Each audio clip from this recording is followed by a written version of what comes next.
Julio Rodríguez, general del Ejército del Aire, jefe del Estado Mayor de la Defensa desde 2008 hasta 2011. Y además incluso miembro de la Orden de San Hermenegildo. Y sin embargo, alguien lo llamó Julito el Rojo. Sí. Bueno, yo creo que eso viene... ¿Se enfada por eso? No, porque yo creo que ha resucitado ahora como consecuencia de este shock mediático del paso a Podemos, y creo que de Julito viene de pues, cuando entré en la academia, que era el más joven de mi promoción, y quizá lo de rojo, porque cuando hubo las primeras elecciones democráticas en España, pues yo claramente opté por opciones de izquierda. Y de ahí, en aquella época que se hablaba de rojos y azules, pues quedó lo de Julito el Rojo, pero yo creo que es una anécdota nada más. ¿Cómo se gestiona una ideología de izquierdas, que usted aparentemente siempre la ha tenido, dentro de un ambiente tan aséptico a la derecha, tan reaccionario? Sí, sí, así es. ¿Por qué es así? Bueno, yo o sea, no aparentemente, yo siempre me he considerado como ciudadano, como responsable cuando entramos en la democracia, que entramos con esa ilusión de un nuevo proceso que se abría para nuestro país, pues me empecé a autoeducar en el sentido de conocer cada vez más a través de los libros, a través de las distintas opciones políticas, y siempre opté por opciones de izquierda como un ciudadano, como alguien que quería ejercer su voto de una manera responsable. Y efectivamente, las Fuerzas Armadas estaban asociadas a un régimen, era un ejército del régimen de la dictadura, y eran unas Fuerzas Armadas reaccionarias.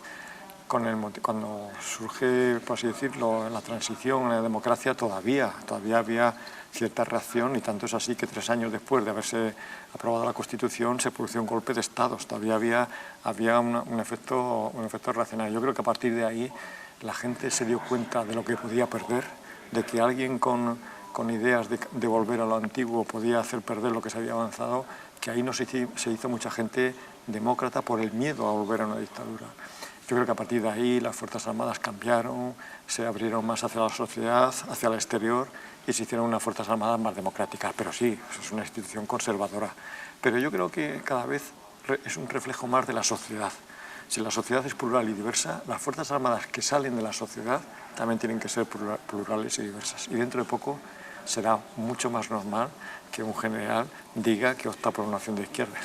A ver, usted intenta normalizarlo, pero usted en sí mismo no deja de ser una rareza. Bueno, yo quisiera que no fuera una rareza. Yo entiendo el interés periodístico, el interés que se produjo, el efecto sorpresa, y igual que no fue noticia que alguien de mi mismo rango pasara por una opción de derechas, pues tendría que ser lo mismo que si alguien opta por una opción de izquierda. Yo creo que el militar, como cualquier otro, tiene que ser un buen profesional, como un buen médico, como un buen abogado. Y otra cosa es su opción política como ciudadano. A lo que hay que exigirle al militar es que sea un buen profesional, no que sea una determinada opción. Él es un servidor público, y a ningún funcionario de Correos ni a ningún funcionario de Hacienda se le juzga por su opción política, sino porque haga un buen servicio profesional. Lo que sí está claro es que una vez que usted decide, porque cambia su ciclo de vida, y usted lo dice, Sí. Afiliarse a Podemos y dejar las Fuerzas Armadas, su salida a lo mejor debería haber sido más correcta. Bueno, yo acostumbrado a seguir los procedimientos de las Fuerzas Armadas, lo hice de la manera correcta, que era, primero... No me refiero por su parte, me refiero quizás con más respeto por parte de las instituciones, por parte del gobierno. Sí, efectivamente. Yo creo que también fueron objeto de ese efecto sorpresa, de ese shock mediático. Pensaban que a lo mejor yo me iba a una empresa determinada y me fui a una opción política, que estábamos en un proceso electoral, y yo creo que su reacción fue un poco de pataleo, como diciendo, bueno, este señor ha pedido el pase a la reserva, yo le ceso, pero en vez de decir por a petición propia, pongo un calificativo que es por falta de idoneidad. Yo creo que eso fue un error político. Yo no quise aprovecharme porque estábamos en campaña, y creo que también fue un efecto de pataleo. ¿Se la guarda usted a Morenés por eso? No, pero lo he contado. Yo lo que he querido hacer en mi libro ha sido poner un testimonio que es mi testimonio. Es un testimonio subjetivo. Alguien lo puede criticar y puede considerar que me estoy defendiendo. No, he querido poner cuál era mi historia, y efectivamente así la conté. Yo avisé al ministro Morenés que me iba, no le dije a dónde iba, que por razones personales pedía el pase a la reserva, y cuando se produjo el efecto sorpresa, pues él reaccionó de esa manera. A él hay que juzgarle porque los hechos son así. vamos a hablar ahora de Podemos, pero me interesa muchísimo, y muchísimo es muchísimo, lo que se opina de la sociedad dentro de las Fuerzas Armadas, porque realmente son herméticas. No sabemos nunca qué es lo que se piensa. Y, por ejemplo, a mí me surge la pregunta de qué es lo que se opina dentro de las Fuerzas Armadas del feminismo, por ejemplo, cuando resulta que hemos tenido dos ministras de Defensa, pero las Fuerzas Armadas siguen teniendo problemas en sí mismo. Las mujeres dentro de las Fuerzas Armadas tienen verdaderos problemas. Sí, pero yo soy un defensor, en estos tiempos que vivimos, de que las Fuerzas Armadas son también un reflejo de la sociedad. Hay machismo en las Fuerzas Armadas, pero el mismo que hay en la sociedad. Hay acoso sexual o acoso laboral, pero el mismo que hay en la sociedad. Otra cosa es que se quiera defender. Yo siempre pienso que cuando hay un delito de este tipo hay que denunciarlo, hay que extirparlo, y que la institución se protege extirpando a esa gente que comete delito.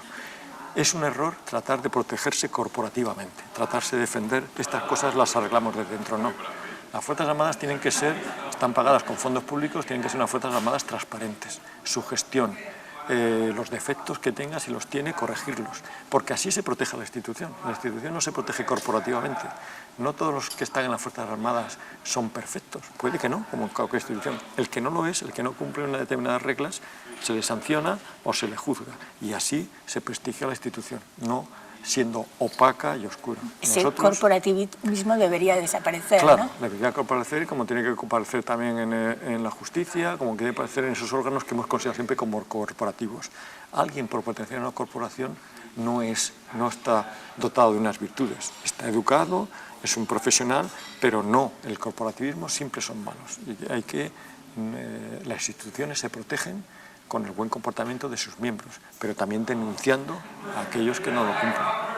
Me pregunto si las Fuerzas Armadas, usted lo dice, si son machistas, como la sociedad también es machista, tiene ese componente machista estructural de la sociedad española, o si la cúpula de las Fuerzas Armadas realmente lo que sí sobre el feminismo tienen otra cosa.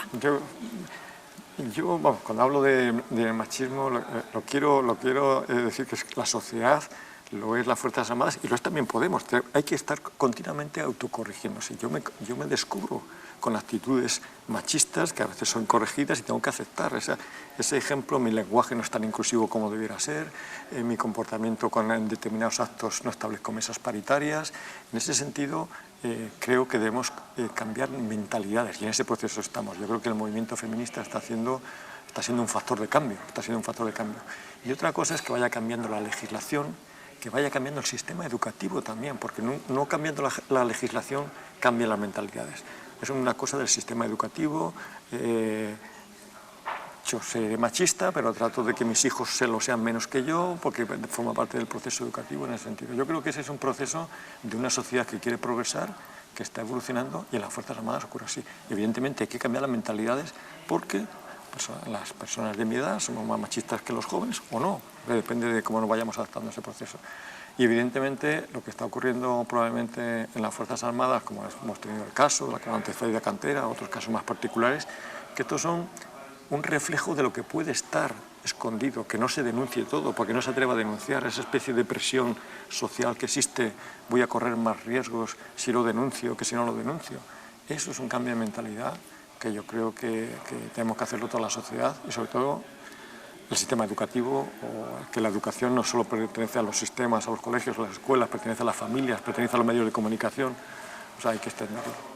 Otro asunto que no conocemos y que no sabemos es lo que opinan las Fuerzas Armadas de cómo se tiene que cerrar realmente el proceso de la dictadura en España. Ocurre una cosa, y es que tenemos una ley de memoria histórica que no se cumple, pero también ocurre otra cosa, y es que tenemos, ya llevamos tres ministros de Defensa desde Carme Chacón, Morenés y Cospedal, que se negaron los tres a desclasificar los documentos sobre la guerra civil. ¿Qué ocurre con esto? pues evidentemente es algo que no debiera ocurrir. ¿Qué es lo que, qué es lo que se piensa dentro de...? Vamos a ver, ahí parece como hay miedo a que se descubra una historia. Cuando nosotros vivimos de nuestra historia, la memoria hay que recuperarla, y eso fue lo que hizo la Ley de Memoria Histórica del presidente Zapatero, que todavía está en vigor, lo que pasa es que no tiene recursos. ¿Alguien sabe cómo no implementar esa ley no poniendo recursos o no queriendo implementarla? En la época de Carmen Chacón, ella dio las órdenes para que se desclasificaran los documentos. Luego fue otro ministro el que una orden que estaba la cambió.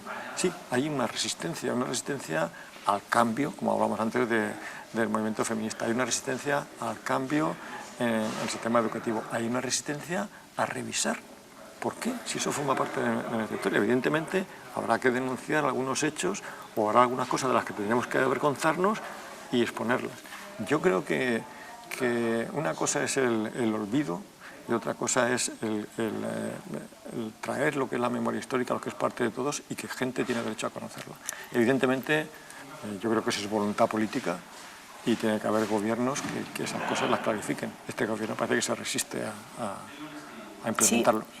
Se resiste a sacar los documentos, que además, por cierto, están todos los historiadores esperando a conocer, claro, porque realmente tenemos sabemos una historia, la historia de los ganadores, tenemos una historia un tanto deformada que está interfiriendo en la vida política del país. Claro, y hay gente que tiene derecho a conocer los datos, lo que ocurrió con sus padres, lo que ocurrió con sus abuelos, y tiene todo el derecho y únicamente hasta desde el punto de vista profesional, un historiador tiene que poder tener acceso a los datos. Y además es algo que siempre que nos gusta equipararnos a otros países existe. Y además hay un proyecto de ley que fue presentado por el PNV de que la ley de secretos oficiales había que modificarla para que fuera únicamente 25 años y demás. Todavía está con esa especie de táctica parlamentaria dilatoria en un proceso dilatorio, a la redundancia, para que no salgan. Pero eso no es una cuestión de justicia, de política, es una cuestión de verdad, ¿no? Totalmente. O sea, tenemos derecho, la población, a conocer la... Y de justicia, y de justicia para claro, aquellos que quieren conocer su historia, totalmente. ¿Qué se opina desde Podemos? Nosotros hemos apoyado concretamente ese proceso, estamos apoyando ese proyecto inicial que fue un proyecto del PNV, porque consideramos que ese proceso, yo creo que los países se reconstruyen recordando su historia, aprendiendo de sus errores y aprendiendo de las ventajas que eso supone. Yo creo que eso es algo ineludible y que tiene que caer como proceso histórico. ¿Qué opina de esta tendencia que hay en España ahora a nivel calle de negarnos a, no sé, de repente nos ha dado por defender todos los monumentos del franquismo, cuando decimos que los tenemos que quitar, de dejar todas las calles de los militares franquistas, esto? Yo creo que, bueno, hay procesos de resistencia en algunas cosas parece que estamos volviendo para atrás. Yo creo que lo que estamos es avanzando lentamente. Algunos procesos, en el caso concreto de Madrid, ha habido resistencia en tribunales, pero al final, aunque sea tarde, aunque sea demasiado tarde, aunque sea con mucho esfuerzo, pues Manuela Carmena ha conseguido que calles estén cambiando. Todavía faltan monumentos, pero yo creo que esta resistencia es evidente y eso tiene que ser un impulso de lo que quiere la ciudadanía, gente que no ha vivido eso, que quiere vivir su historia y tiene que vencer a esa resistencia, que es una resistencia de unos pocos, pero que es demasiado fuerte, ¿no? Usted como mandamás del Ejército del Aire, vamos a dejarlo ahí, se codeaba en un momento determinado con el mandamás de todos los ejércitos de este país, que es el rey Juan Carlos. Cuando usted pasó a Podemos, el rey Juan Carlos no le dijo algo así como, coño Julio, ¿cómo se te ocurre esto? No, la verdad que no tuve ningún mensaje, tampoco tenía por qué hacerlo. Yo creo que supongo que ya que tuvo impacto mediático, supongo que lo comentaría, pero no tuve ningún comentario. No le hicieron ningún comentario. No, ninguno. Ya tuvo usted bastante con el de Morenés. No, el de Morenés fue una reacción administrativa, porque tampoco tuve ningún comentario más, una reacción administrativa, alguna declaración que preguntaron, y bueno, yo me limité a decir que no quería hacer ningún comentario por respeto a que estábamos en campaña electoral. Quizá yo ahí fui demasiado prudente, pero bueno, era un poco lo que pensaba. Yo pensaba que Yo pienso que la gente no es tonta y que juzga las actitudes. Yo no tengo por qué, ahora lo he querido contar como un testimonio, pero yo creo que la gente no es tonta y supo juzgar en qué momento quién tenía razón o por qué la tenía. Habrá algunos que criticaron mi opción política, totalmente respetable, pero otra cosa es que se critique mi vida profesional, que se descalifique una persona, que yo no había cumplido con la legalidad. Bueno, yo creo que esas cosas la gente no es tonta y... Cierto, cierto. ¿Cree usted que la monarquía se está modernizando realmente? Yo pensé inicialmente, así lo pensé inicialmente, y así lo vi tras el primer discurso que dio el rey Felipe VI en la Nochebuena del 2014, creo, pero luego algunos gestos de mayor transparencia en cuanto a la financiación, algunos gestos también por así decirlo, presenciales en cuanto al protocolo, pero quizá, y también lo digo en mi libro, hubo algunas, como fue su discurso del 3 de octubre con respecto a Cataluña, que a mí personalmente, en la opinión objetiva, no me parecieron, desde mi punto de vista, un error, de lo que el papel que debía jugar la corona. Debía haber jugado, en el caso de que tuviera que haber jugado un papel, porque este era un conflicto que le correspondía responder a los responsables políticos, un papel mediador, un papel conciliador. Y de mi punto de vista me pareció un lenguaje desde el punto de vista corporal muy agresivo, muy de parte, y me parece que eso fue un error. ¿Está pasando la monarquía en el problema crítico que tiene España ahora, no solamente con Cataluña, sino que hay un grave problema territorial repartido por toda España, que los tiempos están cambiando, la ciudadanía pide otras cosas? ¿Cree usted que la monarquía está pasando así como un poco haciendo vuelo bajo? Sí. Bueno, yo creo que le debía corresponder ese papel. El papel que le corresponde a la Constitución es un papel, como mucho, conciliador, y le corresponde a la política. Por alguna circunstancia, porque el gobierno se lo pidiera o porque la corona lo decidiera, decidió realizar esta intervención de parte. Yo creo que el papel en la política le corresponde en un sistema democrático, en un sistema constitucional, le corresponde al gobierno. El presidente del gobierno es el responsable de la política interior, de la política exterior, de la administración militar, de la administración civil. Esa responsabilidad la tiene que asumir y no trasladar. Si no, está jugando con las instituciones y poniendo en riesgo las instituciones. Lo mismo cuando recurre al Tribunal Constitucional para hacer política, o cuando recurre al sistema judicial. Ahí está poniendo en riesgo las instituciones cuando es la política la que tiene que hacer ese papel. Ya lleva un tiempo en Podemos, usted. ¿Está decepcionado? ¿Le ha decepcionado Podemos en algún momento? No, porque yo siempre lo he dicho, mi implicación fue con el proyecto. Yo el proyecto lo seguía antes de entrar en Podemos. Yo voté a Podemos en las elecciones europeas porque me parecía, como voto responsable, la opción mejor para el cambio en mi país, un cambio que creía que necesitaba. Cuando se me pide participar en el proyecto político, me lo pienso, pero al final decido incluirme. Y hasta ahora creo que este país tiene que cambiar. Creo que la vieja manera de hacer política es vieja y creo que este es un proyecto ilusionante y nuevo. Sigo implicado e ilusionado con este proyecto. Otra cosa es que alguien pensara que esto fuera más deprisa, debiera ir más deprisa, y los tiempos en política son más difíciles, el adversario también se resiste al cambio, pero sigo ilusionado en este proyecto mientras considere que puede aportar algo, y si no, seguiré haciendo política como ciudadano, porque la política la hacen los ciudadanos, ejerciendo, pues participando en asociaciones, siguiendo la política, porque esa es la manera de hacer presión a la clase política para que esto cambie. Si un día se desgaja la clase política de la ciudadanía, hemos perdido el sistema. Yo creo que eso es lo que ha recuperado también Podemos, la ilusión por el debate político, la ilusión por participar en política, y otra cosa es la opción que cada ciudadano elija para hacer esa política. ¿Cómo se explica esta especie de estancamiento? ¿Ha tocado techo? Bueno, alguien decía que nos estábamos desinflando. Yo creo lo que sí que ha hecho Podemos ha sido consolidarse como una acción política. Ya en España ya no se habla de bipartidismo, ya no se habla de un turnismo, ahora a PP, ahora le toca al PSOE. Ya hay cuatro opciones que están consolidadas, con lo cual eso significa que estamos en una España plural y diversa, en la que hay que gobernar ya en coaliciones, que hay que pactar, que hay que dialogar, que hay que hacer política, y lo que nosotros optamos es a eso, a ser una acción mayoritaria para poder cambiar este país, pues como hemos demostrado, haciendo una buena gestión en los ayuntamientos del cambio, pues haciéndolo en las comunidades, en los territorios y haciéndolo en el gobierno del Estado. Pero eso ya va a depender de lo que la ciudadanía apoye esta opción o apoye otra. Pero lo que sí que es un cambio que ya Podemos, ya es una cosa que aparece y desaparece, ya está consolidado, a pesar de que mucha gente parecía que esto era una cosa de un día, que se iba a desinflar. Ya la gente piensa que aires nuevos tienen que entrar en la política.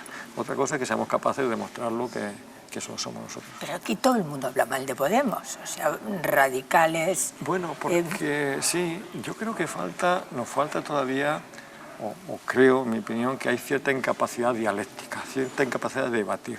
Los argumentos son muy simples, bueno, malo, independentismo, no independentismo, radical, antirradical, no, hay algo más, o sea, habría algo más. A mí me gusta debatir, considero que Podemos es la mejor opción, pero si alguien no lo considera, pues vayamos a debatir, a lo mejor me convence, tengo cierta duda, pero no con este de demonizar, de desprestigiar a una persona, desprestigiar a un sistema, desprestigiar a un partido, no, argumentos. Nosotros denunciamos la corrupción, denunciamos que hay cosas de hacer la política de una distinta manera. Si alguien piensa que la corrupción es la mejor manera o que esto no se puede cambiar, el argumento es difícil. Luego hace falta debatir, algo que se había perdido, discutir con argumentos, no sí, no, malo, bueno. ¿Qué opina usted de Ciudadanos? Es un poco, son hermanos de nacimiento. Sí, yo pienso que la derecha es inteligente, la derecha quiere conservar el poder. Si hay una opción que se desgasta porque se ha gastado por considerar que la corrupción está asociada, pues surge una especie de muleta, una especie de recambio. Hemos pasado del azul al naranja, hemos pasado de una opción a la otra, que parece que está más limpia, pero que defiende las mismas formas de hacer política. Defiende, desde mi punto de vista, una ideología neoliberal que nos ha llevado a esta desigualdad económica, que nos ha llevado al gobierno de unas determinadas élites, de determinados intereses. Desde mi punto de vista, es un recambio bien arbitrado y bien gestionado por las élites que ven que el PP se desgasta y sube esa balanza. Quedémonos un momento en Cataluña. ¿Qué opina sobre lo que está pasando recientemente, ya últimamente? ¿Qué opina del discurso de Quim Torra? Bueno, la verdad que no conozco personalmente ni su trayectoria política, por lo que he leído en los últimos días, no parece la persona como más de mayor consenso, más transversal para gobernar para todos los catalanes, que es lo que tiene ahora. Ahora tiene una responsabilidad. Antes critico, por supuesto, todos sus artículos, sus tweets, pero a mí me gustaría valorarlo ahora en su nueva responsabilidad. Lo que pienso es que ahora se abre una nueva etapa, ya hay presidente, legalmente ya no tiene que haber 155, las dos partes han ofrecido diálogo que va a ser difícil porque venimos de un distanciamiento muy grande. Luego, yo quiero ser positivo, quiero mirar hacia adelante, pero todavía hay muchos procesos judiciales abiertos que marcan el tempo político, que va a ser difícil, y entonces el discurso pues me ha parecido un discurso en sentido un poco provocador, en el sentido que está provocando en esta especie de tensión de cada uno marcando la posición. Pero algo ha cambiado, no hay 155, sigue habiendo ciertas amenazas de que se puede volver a implementar, hay un nuevo presidente, tienen que volver otra vez las instituciones catalanas a funcionar y tiene que hacerse política, que es, de mi punto de vista, también subjetivo el error que ha habido en estos últimos meses. Su libro se titula Mi patria es la gente y sorprende, aunque a usted le parezca que no, sorprende porque muy pocos partidos políticos nombran a la gente. Se nombra al país. Sí. Curiosamente es España, el país tiene que progresar.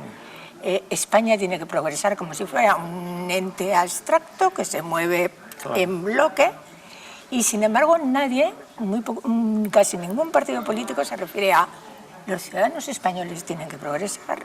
Los ciudadanos, ese mensaje no se interioriza. Sin embargo, usted lo ha puesto como título de un libro. Sí, porque yo creo, evidentemente, yo he querido también un poco robar la palabra patria estaba asociada siempre por la derecha y por la izquierda a una determinada facción política, a la derecha y quizá a veces a la extrema derecha. Y para mí la patria es pensar en la gente, pensar en toda la gente, no en determinados intereses, en determinada élite, en una mejor justicia social, en una mejor sanidad pública, en definitiva en todos. Y no pensar únicamente en unas fronteras, en una bandera, en un himno, que está bien, los símbolos están bien, pero el patriotismo tiene que ser más racional y menos visceral, porque no el que más grita, no el que lleva la bandera más grande es el más patriota, son algunos de los que luego se llevan sus dineros a paraísos fiscales, o son los que hablan de rescatar bancos, pero que luego sea la ciudadanía la que pague ese rescate. Eso no es patriotismo, y a lo mejor algunos han sido los que más han chillado y han hablado de ese patriotismo. Yo creo que hablar de mi patria es la gente y cuidar a la gente, que nos cuidemos entre todos, que no pensemos nada más que en fronteras, sino que en diversidad, en un país de países.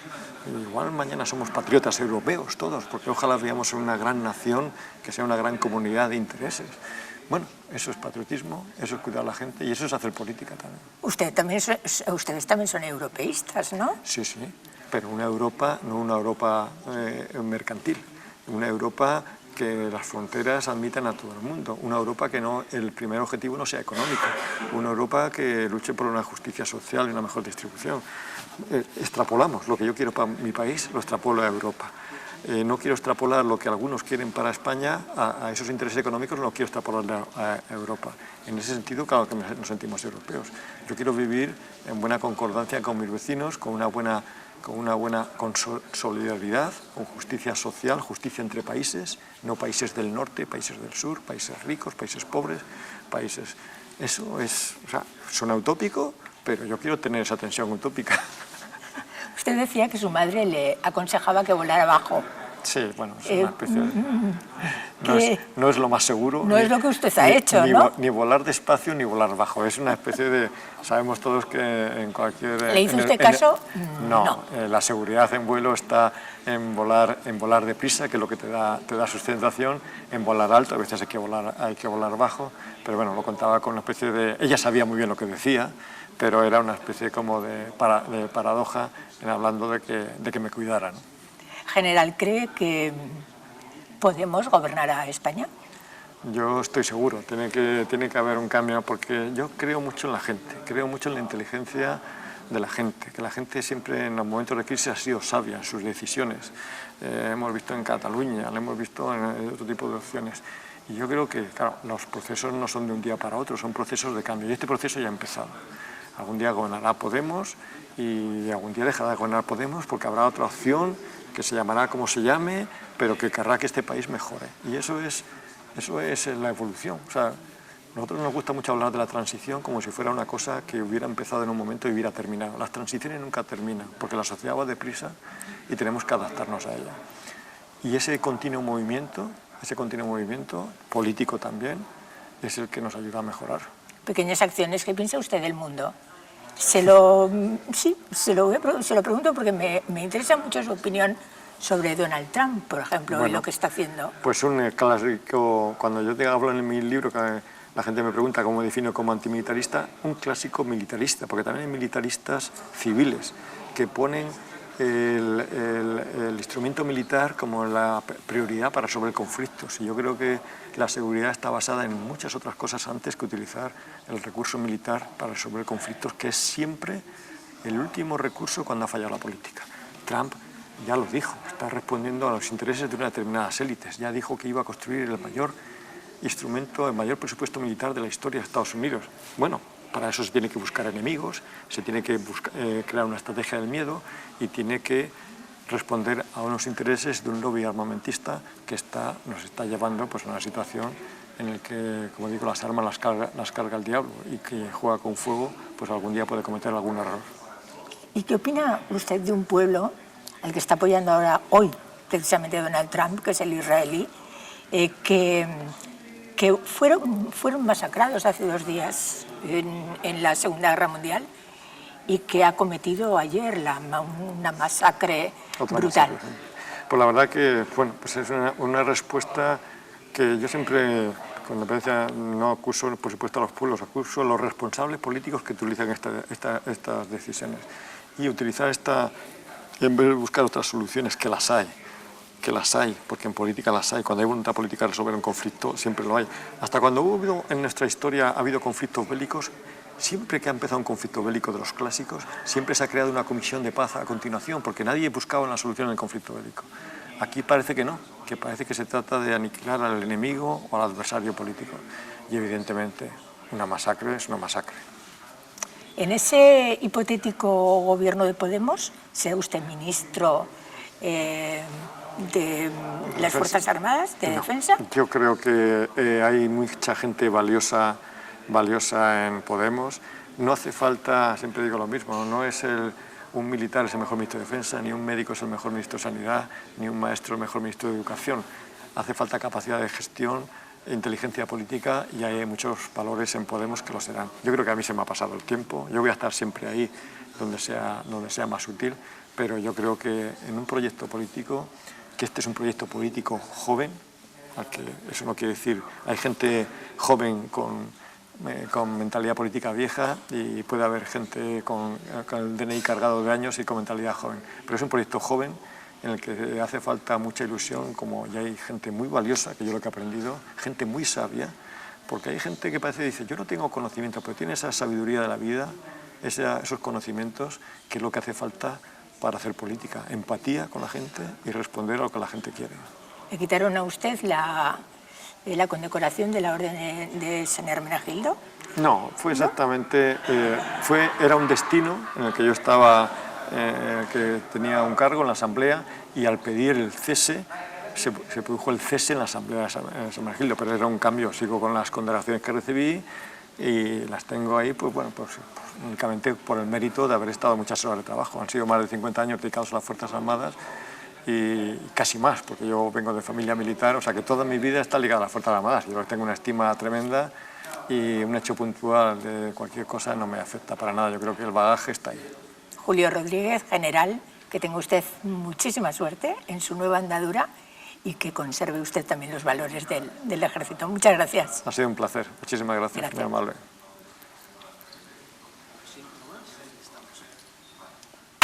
Bueno.